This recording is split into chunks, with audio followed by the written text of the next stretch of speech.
Bismillahirrohmanirrohim. Assalamualaikum warahmatullahi wabarakatuh. Alhamdulillah hari ini kita dapat bertemu lagi di mata pelajaran PAI. Nah, insya Allah hari ini merupakan pembahasan terakhir dari bab 2, yaitu tentang beriman kepada qada dan qadar. Langsung saja ke pembahasan yang pertama, yaitu tentang hikmah beriman kepada qada dan qadar.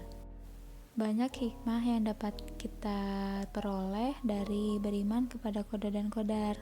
Antara lain, yang pertama adalah semakin meyakini bahwa segala sesuatu yang terjadi di alam ini tidak lepas dari sunnatullah. Maksud dari sunnatullah ini adalah seperti jika kita bermalas-malasan, tidak produktif, maka yang akan kita dapati adalah keterpurukan. Namun jika kita rajin, tekun, giat bekerja, maka kita bisa sukses. Seperti dalam Quran surat Ar-Ra'd ayat 11 yang artinya, sesungguhnya Allah tidak akan mengubah keadaan suatu kaum sehingga mereka mengubah keadaan yang ada pada diri mereka sendiri. Jadi kesuksesan itu tidak akan kita peroleh apabila kita sendiri tidak melakukan perubahan. Karena untuk menghasilkan suatu kebaikan bagi diri kita juga dituntut untuk menanamkan benih kebaikan. Jadi ketika kita sedang dalam kondisi yang terpuruk, pasti ada yang kurang dari diri kita. Entah kita yang kurang produktif atau yang kita suka bermalas-malasan. Nah, karena itu ubahlah kondisi dari dalam diri kita sehingga Allah mengubah kondisi sulit tersebut. Jangan menjadi seorang pemimpi yang berdiri di pohon labu kemudian memohon kepada Allah agar memberikan apel. Bagaimana mungkin hal itu dapat terjadi? Siapa yang menginginkan apel, maka harus menanam dan merawatnya. Hikmah yang kedua yaitu semakin termotivasi untuk senantiasa berikhtiar atau berusaha lebih giat lagi dalam mengejar cita-citanya. Seperti yang sudah saya jelaskan di pertemuan sebelumnya, bahwa meskipun takdir sudah ditentukan oleh Allah, kita harus tetap berikhtiar.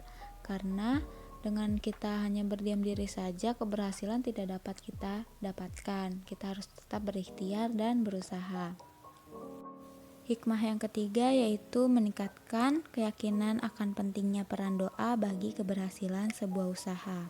Karena seperti yang kita tahu, doa itu juga merupakan suatu bentuk dari ikhtiar ya, ikhtiar batin.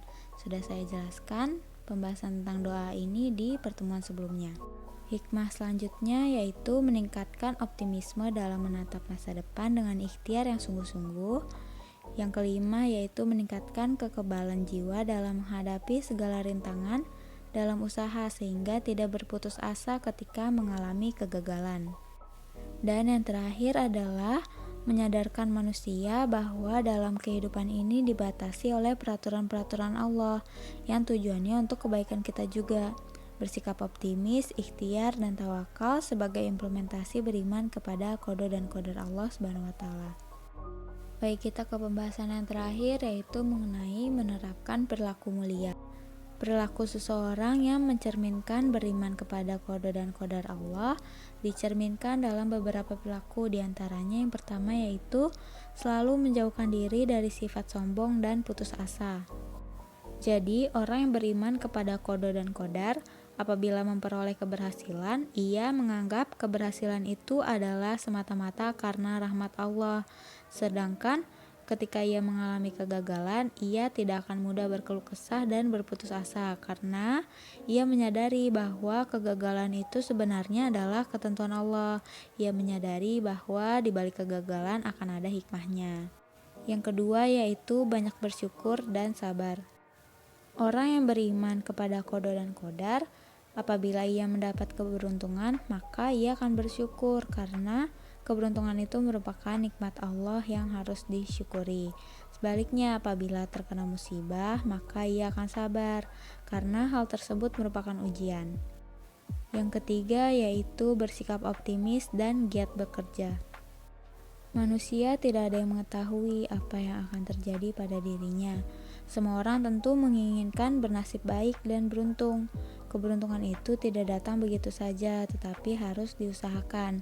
Oleh sebab itu, orang yang beriman kepada qada dan qadar senantiasa optimis dan giat bekerja untuk meraih kebahagiaan dan keberhasilan yang diinginkan. Dan yang terakhir adalah orang yang beriman kepada qada dan qadar itu akan selalu tenang jiwanya, hidupnya, karena ia selalu senang atas apa yang ditentukan oleh Allah kepadanya. Jika beruntung atau berhasil, maka ia akan bersyukur. Dan jika ia mendapat kegagalan, maka ia akan terus bersabar. Sekian materi yang dapat saya sampaikan. Alhamdulillah materi kita di bab 2 insya Allah sudah selesai.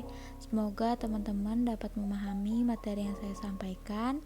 Kurang lebihnya mohon maaf. Wassalamualaikum warahmatullahi wabarakatuh.